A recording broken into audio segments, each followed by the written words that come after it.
Salut à tous. Je vais commencer cette chaîne. L'objectif, c'est de vous partager mes prises de conscience que j'estime précieuses sur le fonctionnement du monde. Parce que dans ce monde de fou, on peut quand même essayer d'y voir plus clair. Ça, personne ne peut nous l'enlever. Donc, on commence tout de suite aujourd'hui avec Tocqueville et la démocratie. Ça paraît pas dingue comme ça, mais croyez-moi, il y a de quoi faire. Donc, alors, par quoi on va commencer? Alors, donc, juste pour rappel, Tocqueville, il a écrit un bouquin qui s'appelle De la démocratie en Amérique.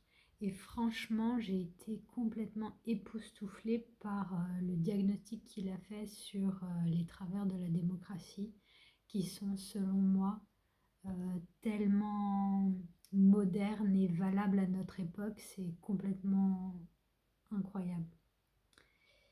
Et surtout, ce qui m'a choquée, c'est que pour moi, bien que j'ai 37 ans aujourd'hui, la démocratie, c'était une sorte de totem, euh, une sorte de dogme, comme quoi c'était ce qu'il y avait de mieux qui puisse exister sur Terre. Et là, on se rend compte qu'avec Tocqueville, que c'est loin d'être le cas. Et que, attention, ne pas se laisser avoir par des mots comme démocratie qui semblent intouchables. Attention, même derrière des mots comme ça, il se cache des choses vraiment terribles. Et c'est ce qu'on va voir aujourd'hui. Donc, les 5 choses principales que je voulais vous partager à ce sujet, c'est donc déjà de prendre conscience que la démocratie, avec son idéal d'égalité, elle conduit à l'individualisme et à la solitude. Ce sentiment de solitude qu'on ressent tous à notre époque, il ne sort pas de nulle part, il est le fruit de l'organisation de notre société. Et donc, je vais juste développer un petit peu. Donc, dans cette idéologie de l'égalité, d'indépendance de chaque citoyen, chaque citoyen est indépendant, mais du coup, il devient aussi isolé. Et il se retrouve un petit peu seul face à l'immensité de la société. Il se sent petit, faible, insignifiant, et il n'a plus le soutien de sa classe ou de son corps de métier, et même les liens traditionnels s'effilochent, famille, village, voilà. Et donc ça, en fait, moi, ce qui m'a surprise, c'est que ça vient pas de l'époque moderne ou je ne sais quoi. Non, c'est vraiment ce changement de paradigme avec la démocratie qui, dans les faits, conduit à plus de solitude. Voilà, premier point. Deuxième point, assez intéressant, c'est que pareil, moi j'avais un peu un préjugé positif sur la démocratie concernant les choix politiques, etc. Et là, il y a quelque chose de basique à prendre conscience selon moi, c'est que, attention, par construction, la démocratie, c'est la tyrannie de la majorité.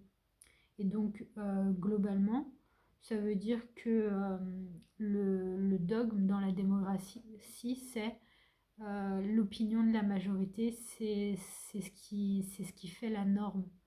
Quand on sait toutes les bêtises dont sont capables les êtres humains quand ils sont en meute, en foule, etc., c'est effrayant quand on y pense. Surtout quand voilà, ils ne sont pas conduits à être éduqués, éveillés, etc. Penser qu'on confie les directions d'un pays à la majorité, une majorité qui n'est pas éclairée, ça fait peur. Bon, voilà, ça peut sembler basique, mais moi, j'avais besoin de m'en souvenir. Troisième point, la démocratie.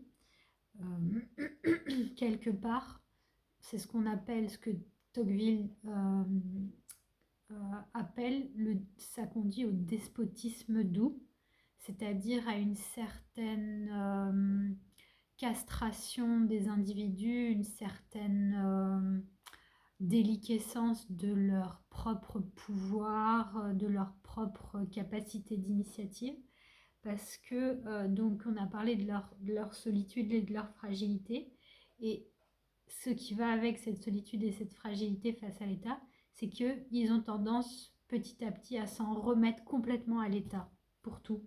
C'est-à-dire, ils se retournent vers l'État pour obtenir de la protection et du confort. Ça devient presque un réflexe. Et du coup, au lieu de faire appel à leur propre pouvoir d'action, ils s'en remettent à l'État. Du coup, vous voyez, ça les castre d'une certaine manière. Voilà, ils sont sous tutelle permanente avec ce fonctionnement-là. Bon, alors là, vous voyez, moi aussi, j'avais une vision un peu genre naïve, comme quoi c'est super, les systèmes de protection sociaux, etc. Mais j'avais pas assez en tête le revers de la médaille, hein. Voilà. Donc, ça, c'était le troisième point que je voulais partager avec vous. Ensuite, le quatrième point, qui est alors encore plus surprenant pour moi, mais vous allez me dire en commentaire ce que vous en pensez, si vous trouvez que j'enfonce des portes ouvertes ou si c'est aussi une redécouverte ou vraiment une révélation pour vous, c'est que en fait, la démocratie qu'on nous a tant vantée à tort et à travers, c'est la condition sine qua non du capitalisme. Et voilà, c'est le terreau fertile sur lequel s'est construit cette société capitaliste. Alors, je vous explique ce qu'il en dit. Alors déjà, comment ça s'explique que ce soit le cas? C'est que cette fameuse égalité tant vantée, en fait, ça devient un top départ pour que chacun cherche à être supérieur à son voisin. Puisqu'on dit, en gros, maintenant, tout le monde est capable de devenir ce qu'il veut. Donc, ça y est, la course est lancée. Vous pouvez tous chercher à être supérieur à votre voisin matériellement, hein, parce que ça se concentre sur ça, matériellement ou dans les apparences. Voilà, ça y est. Donc, en gros, il n'y a plus de fixité sociale. Et donc, ça y est, l'énergie des citoyens, elle peut être focalisée à essayer d'être mieux que son voisin. Le deuxième truc, c'est que ça conduit les citoyens à chercher à être mieux que leurs voisins, mais d'un point de vue un peu médiocre au niveau du confort immédiat et des petits plaisirs et de l'apparence sociale, mais pas dans des grandes valeurs humaines, de dignité, de bonté. Non, non, non, non.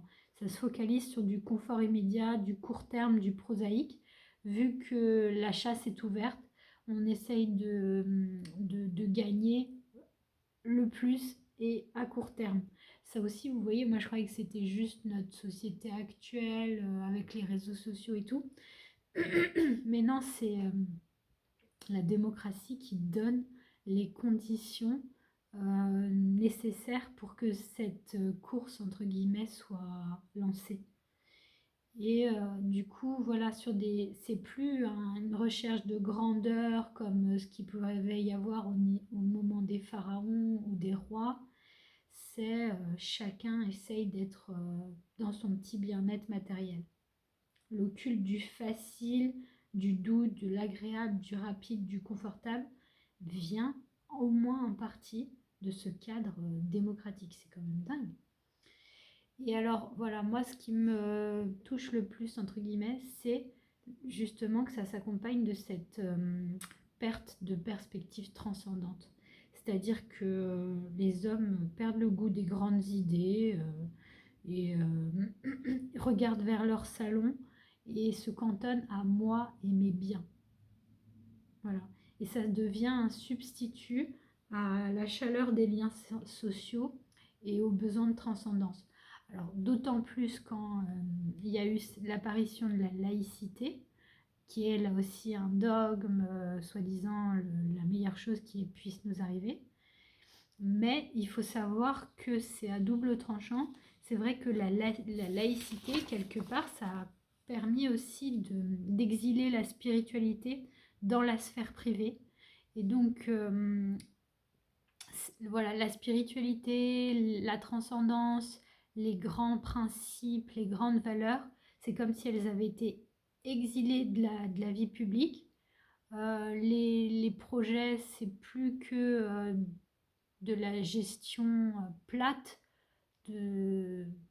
d'enjeux matériels, et tout ce qui est grandeur, valeur humaine, c'est comme si ça n'avait plus droit de citer dans l'espace politique public.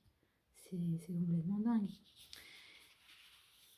Et aussi, dernier point pour cette vidéo, c'est que, mine de rien, la bureaucratie, avec toutes ces institutions, etc., autour de la vieillesse, du chômage, de la maladie, ça a remplacé les mécanismes de solidarité qu'il pouvait y avoir au sein de la population, au sein des familles, au sein des villages, et aussi de l'Église qui mettait en place des mécanismes de solidarité. Et ça, c'est tout remplacé par une bureaucratie froide, mais où il n'y a plus palpable cette notion de solidarité. Voilà, c'était ce que je voulais vous partager dans cette vidéo sur Tocqueville et la démocratie. Dites-moi ce que vous en pensez en commentaire. Est-ce que c'est aussi une découverte pour vous? Est-ce que vous avez d'autres points à ajouter? Je serais très curieuse de savoir tout ça. Est-ce que ça vous semble évident? Et voilà, je vous souhaite d'aller toujours vers plus de liberté, conscience, dignité, et qu'on ramène un peu plus de valeurs humaines dans ce monde qui en manque tant. À bientôt!